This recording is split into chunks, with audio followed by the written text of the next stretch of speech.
Voilà, le son est là. Donc voilà, bah écoutez, on reprend. On avait dit entre 10 et 15, voilà, on y est, pile poil. Ah, donc avec la troisième intervention de cet après-midi, avec donc Didier Onreta. Bonjour. Bonjour. Alors Didier, vous l'avez... Voilà, C'est celui-là. Allez. voilà, vous avez un micro ici. Donc bonjour. Voilà, parlez bien s'il vous plaît, voilà, près du masque. Donc Didier Onreta, je le disais, dirigeant et fondateur de l'enseigne Day by Day. Donc enseigne de magasins qui vendent des produits en vrac, qui vendent des Exclusivement. produits en vrac, exclusivement en vrac. Combien de points de vente à date? 64. 64 points de vente répartis dans... Ouais, on est répartis sur toute la France. Il n'y en a qu'une douzaine sur l'Île-de-France, donc c'est à peu près partout. Et sur les 64, il y en a 62 en France et 2 en Belgique. Donc, on le disait, bien sûr, crise sanitaire, ça n'a échappé à personne. Emballages qui sont revenus un petit peu à la mode. On s'est dit, oui, les emballages protègent les produits, donc aussi peut-être de la contamination. C'est leur job. Alors vous, enseigne qui vendez du vrac, justement, comment vous êtes-vous adapté à cette situation et comment répondez-vous à cette exigence sanitaire bien légitime? Voilà, On va un peu en parler. Voilà. Alors, simplement, je rappelle, nous, on s'est fixé. Donc, vous voyez un nom qui est différent de celui qu'a évoqué Olivier, qui est My Retail Box, parce qu'en fait, Day by Day est une enseigne développée par My Retail Box, qui est l'entreprise. Et chez My Retail Box, on a une vocation, c'est de travailler sur la consommation dite responsable. Pardon d'utiliser parfois des mots tarte à la crème, mais c'est ceux que tout le monde utilise aujourd'hui. On va chacun redéfinir son truc à l'intérieur de tout ça. Et quand on se veut responsable, il y a évidemment, c'est très logique, une dimension environnementale. C'est la première qui vient à l'esprit de tout le monde, mais ça ne suffit pas. Il y a aussi derrière une dimension économique. On voit bien à quel point en ce moment tout le monde se pose la question de l'économie et qu'être responsable, c'est aussi garantir la durée et la, oserais-je dire, croissance. On n'est pas décroissant, donc je peux le dire, croissance de l'économie. Et puis il y a une dimension tout aussi importante que les deux autres, c'est la dimension sociale, et parmi celles-ci, il y a la dimension sanitaire. Ça fait partie des responsabilités qu'on a tous au quotidien. Donc évidemment qu'à partir du moment où on rentre dans ce jeu-là, on se doit, et on se doit depuis l'origine, de travailler sur ces dimensions sanitaires et la préservation autant que faire se peut, et au moins aussi bien que lorsqu'on est en tout emballage, de la santé de chacun. Je vais faire un petit bémol sur ce qu'a dit Olivier. Nous sommes des épiceries 100% vrac et pour autant, nous ne sommes pas des épiceries sans emballage. C'est pas vrai, c'est un vœu pieux et celui qui vous dit qu'il est sans emballage, c'est un mensonge. Nous sommes des épiceries qui nous attachons à réduire la quantité d'emballage et à ramener l'emballage à son job nécessaire et suffisant. Mais les produits nous arrivent emballés, le plus possible dans des emballages qu'on essaie de commencer à circulariser à chaque fois qu'on peut. Ils sont présentés emballés dans des silos, on prend comme on veut, mais ça reste un emballage, circularisé et durable, et ils repartent chez les gens emballés, dans des emballages circularisés et réutilisables. Quoi qu'il en soit, ça reste bien de l'emballage. Comme ça, on a mis de côté toute cette notion-là et on ne va pas faire de faux semblants. Derrière donc, je vous en parlais, ces épiceries travaillent néanmoins exclusivement sur des produits en vrac, c'est-à-dire en quantité à la demande, et donc en libre service. Alors il y a un point qui est vachement intéressant, c'est qu'on est des commerçants et qu'on est avant tout des commerçants et que le commerce, je le répète à l'envi, il y a un mot qui est marqué là, qui est un mot qui est le corollaire absolu de tout commerce, c'est la confiance. La confiance, pendant très très longtemps sur les produits, ça a été la notion de qualité dans le commerce. Quand j'ai préparé les slides, je me suis demandé si j'allais mettre un S à chaque fois. La qualité, les qualités, c'est des notions un peu dérivatives en ce moment. Depuis quelques années, on peut mettre beaucoup de caractéristiques derrière. Il y a une notion qui n'est pas inintéressante, qui est la valeur. Je n'ai pas mis le prix, volontairement. Même si c'est un grand sujet du moment dans le commerce et la distribution, volontairement, je ne mets pas le vocable prix, mais bien la notion de valeur. Et tiens, il y a une expérience assez récente sur je ne sais plus quelle enseigne étrangère qui met deux prix côte à côte. Le prix avec tout l'impact social et environnemental et le prix qui est réellement affiché. Vous avez dû voir cet article la semaine dernière. Et donc la notion de valeur est extrêmement importante. Mais pendant très très longtemps, on s'est contenté de dire que finalement, on générait des éléments de commerce en travaillant sur ce rapport qualité-prix. Puis depuis une quinzaine d'années, d'abord de manière extrêmement marginale, puis de plus en plus pressante, vous voyez que je me mets pour l'instant dans la période hors Covid, il y avait une dimension supplémentaire qui était apparue, qui était la sécurité. Et notamment quand on travaille sur l'alimentation, sur la sécurité alimentaire. Je ne vous rappelle pas la crise de la vache folle, tout ça, tout ça. Peu à peu, le doute s'est inscrit dans l'esprit de chacun. Donc quand nous, on a travaillé sur le vrac, on n'a pas eu 36 solutions. Il a fallu se poser la question de garantir l'ensemble de ces éléments-là. Si nous réduisions l'emballage, si nous proposions aux gens d'être en contact direct avec les produits, il fallait néanmoins leur garantir toutes ces dimensions, y compris la dimension de sécurité. Et c'est pour ça que finalement, on avait dès le départ, bien avant que cette crise ne commence, on a démarré en 2013, pour vous donner un aperçu, on avait dès le départ mis des exigences extrêmement fortes sur l'ensemble des éléments sanitaires. Alors pour vous donner quelques notions d'exigence, le plus trivial, le trivial du trivial du trivial. Mais si vous fréquentez des magasins qui proposent un peu de vrac, un rayon vrac, vous allez comprendre à quel point ce que je vous dis est beaucoup moins trivial qu'il n'y paraît. Les trémies et les bacs dans lesquels nous présentons les produits sont lavés au minimum à chaque changement de l'eau du produit.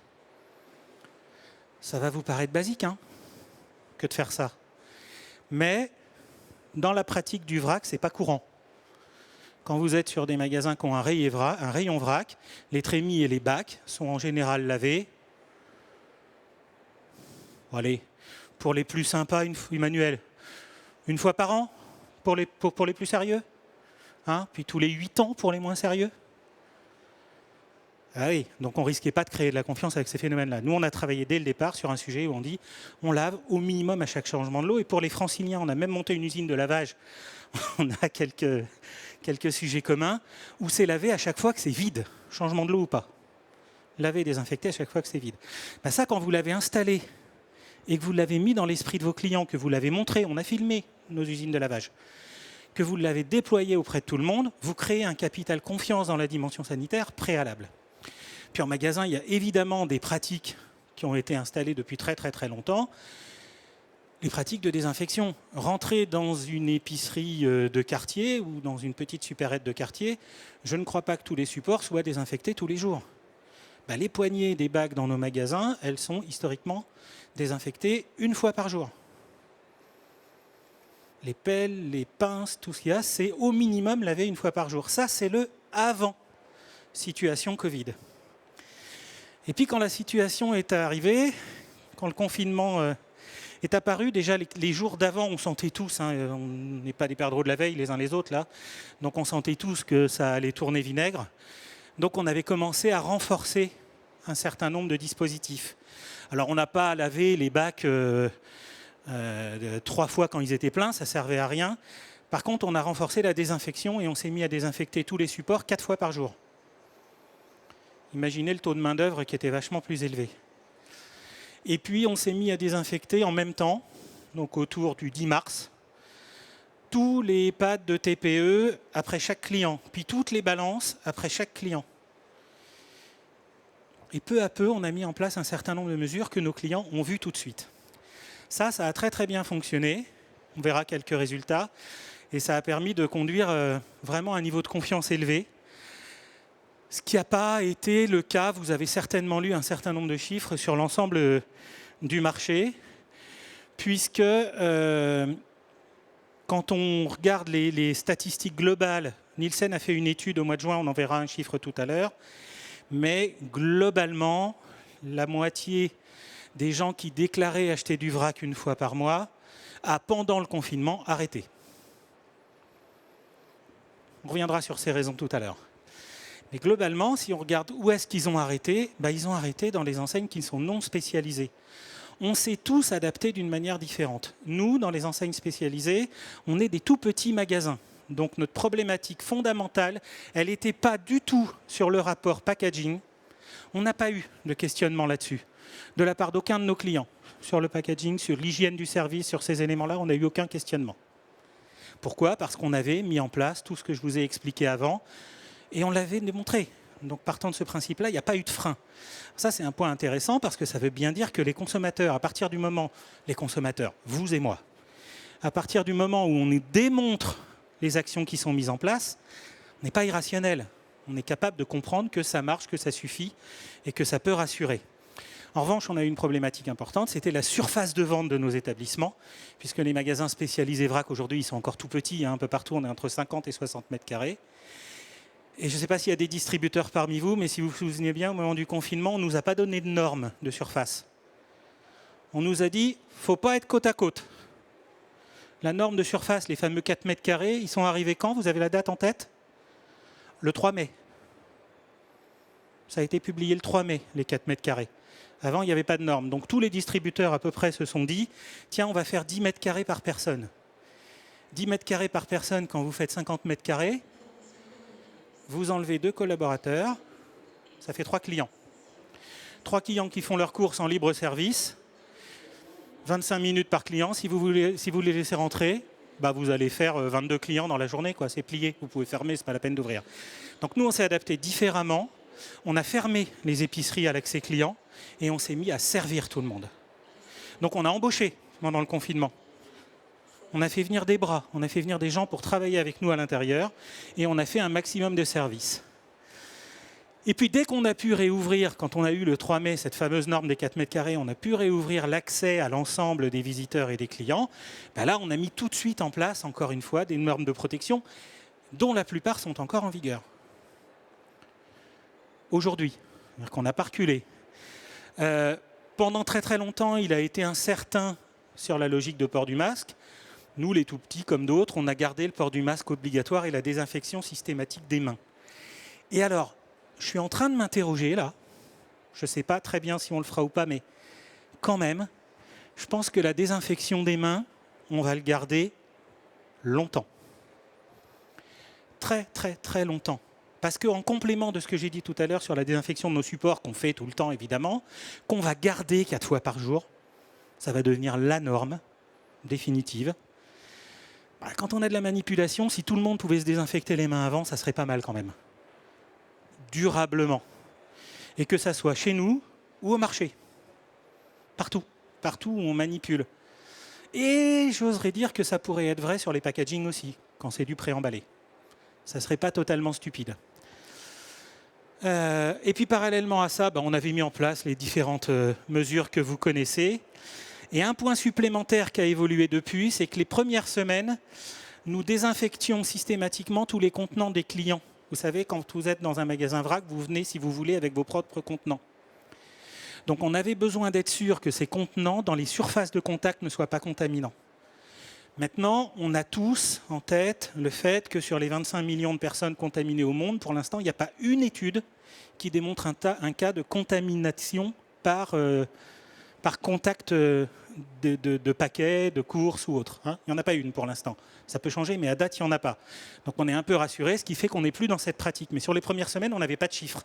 Donc on refusait dans un premier temps les contenants qu'on ne pouvait pas désinfecter sur place, tissu papier, et on acceptait les contenants solides qu'on pouvait désinfecter sur place. Aujourd'hui, on accepte tout, et comme on a un système de toute façon de tare préalable visuel, les contenants qui n'ont pas été lavés avant, ils sont éliminés de fait. On ne les laisse pas passer la barre du service, quoi qu'il advienne. Donc vous voyez qu'on a mis en place tout ça au fur et à mesure et que ça, globalement, a permis de dire qu'on soit préemballé ou qu'on ne soit pas préemballé, on a sur toute la chaîne de travail au minimum les mêmes garanties sanitaires de bout en bout. Ce que ça complexifie, ce n'est pas tellement pour le client. Si vous démontrez vos pratiques, si vous les mettez en place et que vous les démontrez, le client il a confiance. Et encore une fois, nous sommes tous rationnels, quelque part au fond de nous. On est un peu irrationnel, mais on est un peu rationnel aussi. Donc on est prêt à accepter toutes ces dimensions-là. Et du coup, il a confiance. Là où ça devient compliqué, c'est les modèles économiques.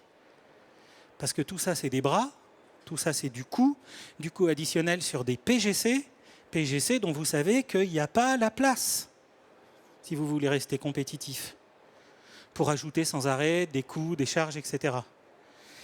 Donc ça veut dire qu'au milieu, on a été obligé de revoir notre modèle économique d'ensemble. Nous, on travaille en indirect, centrale d'achat et magasin, pour regérer différemment la répartition des marges entre la centrale d'achat et les magasins, et de resserrer un certain nombre et de relibérer de la place pour assumer cet écart de productivité en magasin. Vous voyez, on s'est adapté sur toute la chaîne. Donc une adaptation sur la gestion de confiance du côté du consommateur et une adaptation sur l'organisation interne pour pouvoir répartir différemment l'argent disponible à l'intérieur de l'ensemble de la chaîne de valeur et assumer maintenant durablement la majorité de ces mesures. Est-ce qu'on a gardé la confiance? C'est une vraie question. Monsieur Audit, il est sympa, il est rigolo, il est tout en bleu, on dirait Michou, mais en même temps, est-ce que ce qu'ils disent, c'est utile ou c'est pas utile pour le business qu'il y a derrière? On va pouvoir regarder. D'abord, les chiffres déclaratifs Nielsen. Je vous l'ai dit, 40% des gens disaient acheter en vrac une fois par mois, alors quand ils achètent une cacahuète chez Carrefour, ils achètent en vrac. Méfions-nous quand même de ces déclaratifs. Et seulement la moitié pendant le confinement. Depuis, ça a remonté. Sur les 20%, les 18% perdus, plus de la moitié disent parce que j'avais plus d'offres à côté de chez moi. Règle des 1 km que tout le monde a interprété comme je ne peux plus aller faire mes courses. Mais aussi un certain nombre de supermarchés ou d'hypermarchés qui ont fermé leurs rayons vrac parce qu'ils n'avaient pas les bras pour les assumer. Vous avez bien en tête ce que j'ai dit de la productivité, du besoin de bras supplémentaires. C'est déjà un univers qui est mangeur de bras. Donc là, on en rajoutait encore. Donc évidemment que dans cette période très très très tendue, les full libre-service, les hyper, les super avaient raison de fermer leurs rayons vrac. Ils ne pouvaient pas être partout. C'était pour eux un rayon mineur, ils n'allaient pas y consacrer des bras supplémentaires. Donc il n'y avait plus d'offres, il n'y avait plus d'achats. Parallèlement à ça, néanmoins, sur ce dernier chiffre, sur les retraits, il n'y en a que 13% des 18% qui disent qu'ils ont arrêté d'acheter vrac pour des raisons d'hygiène. 13% de 18%. Vous voyez, on n'est pas sur grand-chose quand même comme retrait et comme perte de confiance globale sur le marché. Puis finalement, qu'est-ce qui s'est passé chez nous? Je vous ai mis les courbes. Je me suis dit que c'était la meilleure solution. Donc là, on est sur tous les numéros de semaine, de la semaine 1 à la semaine 31, donc on va jusqu'à la fin juillet globalement. Sur la courbe en bleu, vous avez le chiffre moyen journalier chez nous. Il n'y a pas les valeurs, mais il y a les écarts, sur 2019. Sur la courbe en rouge, vous avez 2020. Donc vous voyez qu'on avait un niveau de progression qui était relativement important.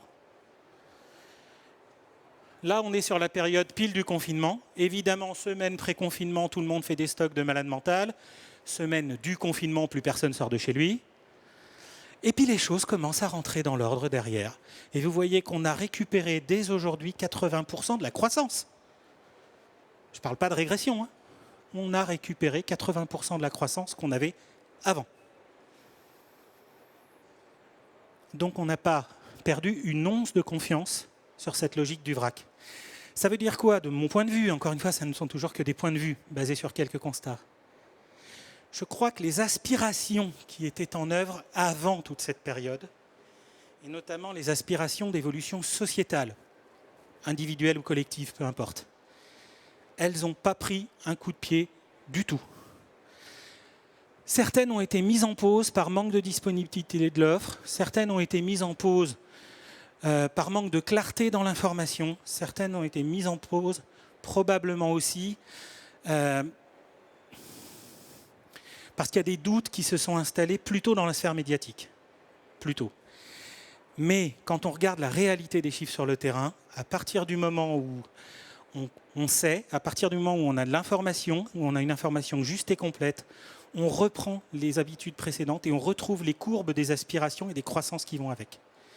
Les courbes sur le bio vont redevenir à peu ou prou ce qu'elles étaient, peut-être un peu renforcées. Les courbes sur le vrac vont retrouver ce qu'elles étaient. L'année dernière, on était sur un marché global d'à peu près 1,2 milliard en 2019. On avait tablé à peu près globalement sur 1,8 en 2020. Il est probable qu'on sera plus proche de 1,5 parce que ce qui représente 90% du marché, que sont les formats super-hyper, y compris dans les SP bio, ont mis en pause pendant 2 mois et demi leurs rayons. Ils l'ont mis en pause. Donc évidemment que ça va faire un retard de croissance, mais ça reste une croissance. 1,2 milliard, 1,5 milliard. Et dès cette situation passée, il est assez probable qu'on reprenne les courbes précédentes du 40 à 60% de croissance par an pendant les 5 à 8 ans qui viennent. Donc, la dimension sanitaire dans tout ça, finalement, dès lors qu'on démontre qu'on est capable de faire les choses au moins aussi bien que dans les autres alternatives, il n'y a pas de problème particulier. Reste à voir maintenant combien d'acteurs nouveaux iront dans le vrac. Parce que, comme je vous l'ai dit, le modèle économique a dû être un peu bouleversé. On a renforcé encore l'implication des équipes et les coûts d'action et donc la baisse de la productivité. Donc ça veut dire qu'il faut être encore plus futé qu'avant sur la réalisation des opérations. Il faut être encore plus précis dans l'exécution. Et ça peut freiner un certain nombre d'acteurs nouveaux.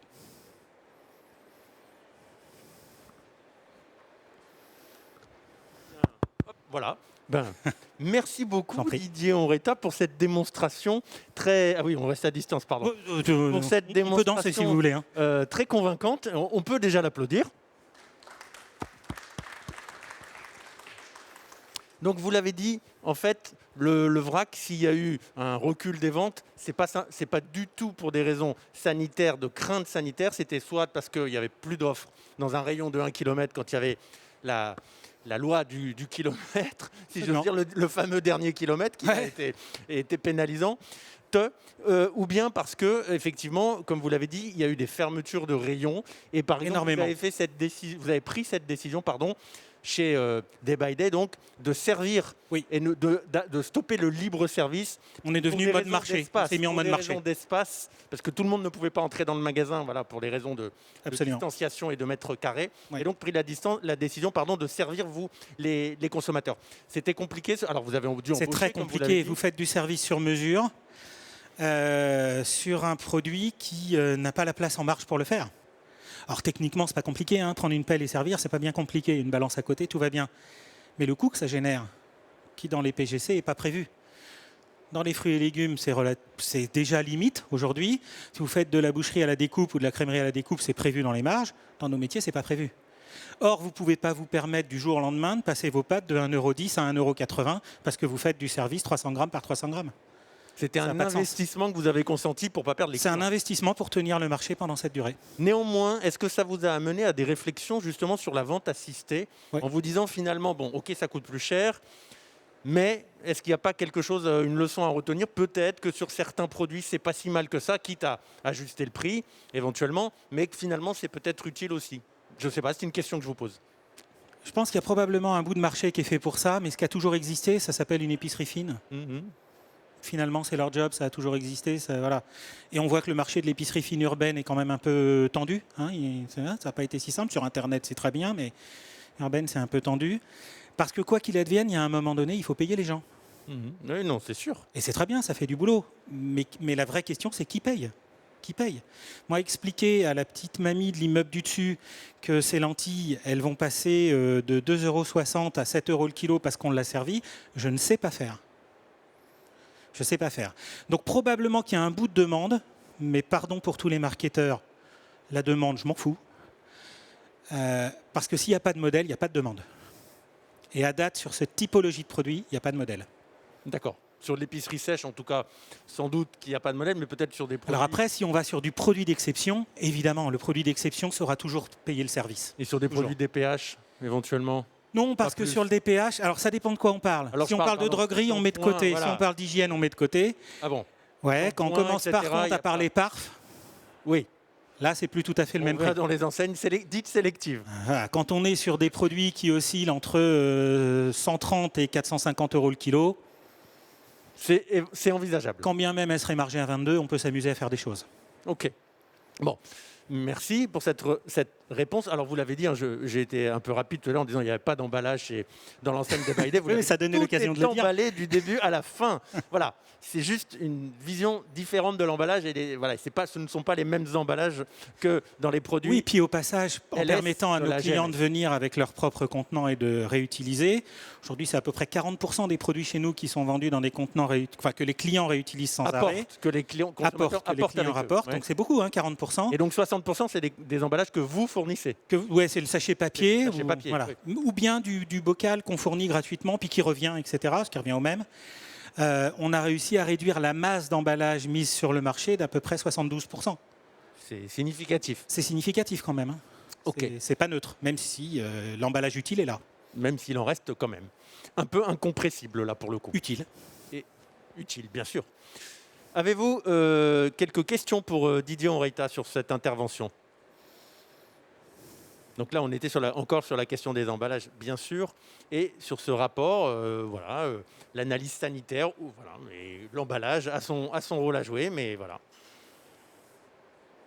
Pas de questions pour Didier Onreta? Non? Bon, ok. Bon, Didier, merci. Merci encore, et très bonne fin de journée à vous. À bientôt. À bientôt.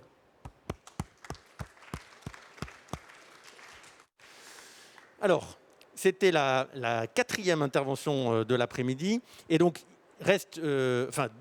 c'était la troisième, pardon. Reste 2 interventions. Excusez-moi, je me perds un peu dans le programme. J'anticipe. On se retrouve, on va faire une pause un tout petit peu plus longue.